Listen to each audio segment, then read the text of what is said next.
So here is a rental project update. So if you've been following me, I got this property earlier this year in Houston, Texas, and it wasn't in bad shape. It was honestly a nice property. When I first went to look at it, I really liked it, but I didn't make the final decision on it. And then a lot of things happened and things fell into place, and I was actually able to acquire the property.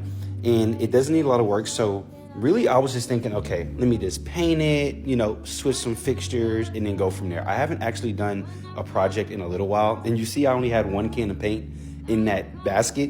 Well, I was thinking I only needed maybe 2 for the outside, a couple for the inside. I literally went back to Home Depot 8 to 10 times just to get more paint. So as you can see, we're hitting the outside, painting it all white. I really felt like the white was like really refreshing, so I wanted to paint it something that kind of made it look a little bit more alive. And there's a lot of new townhomes around it, as you can see, that are white and look a little bit more modern. So that's kind of the look I was going after. So I was gonna actually keep this wheelchair ramp, but I decided to get rid of it.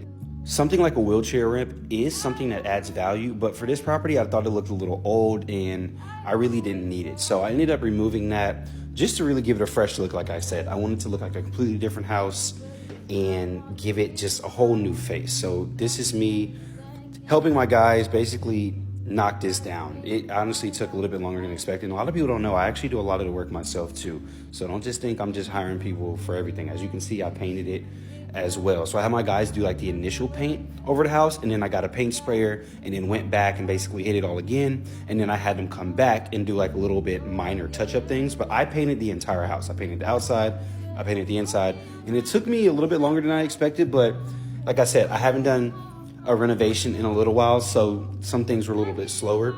And I also threw the black on the trim. I really thought it was like the perfect modern look, and it looks smooth. So here's all the inside. I changed the fans.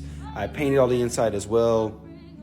And it's really coming along really well. So this is how it looked about a week and a half ago, I would say. So it's coming along well. And this property was actually a 3-bedroom house, but I ended up adding a closet to it to make it a 4-bedroom. So basically the price of the home goes up because it has more bedrooms. And also you can rent it out for more monthly because it has that extra bedroom.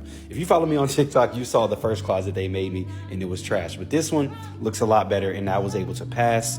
So this is how it's looking right now. And it's looking great. I'm actually really surprised at how quick everything turned out and how fast we were able to do it. I threw like a couple flowers in there, as you can see. Still got to do a little bit more yard work to really clean it up. But for the most part, here it is. I'll be renting this house out on Section 8. And the best thing is I already found a tenant for it. So as soon as I was done, I got a tenant ready to move in.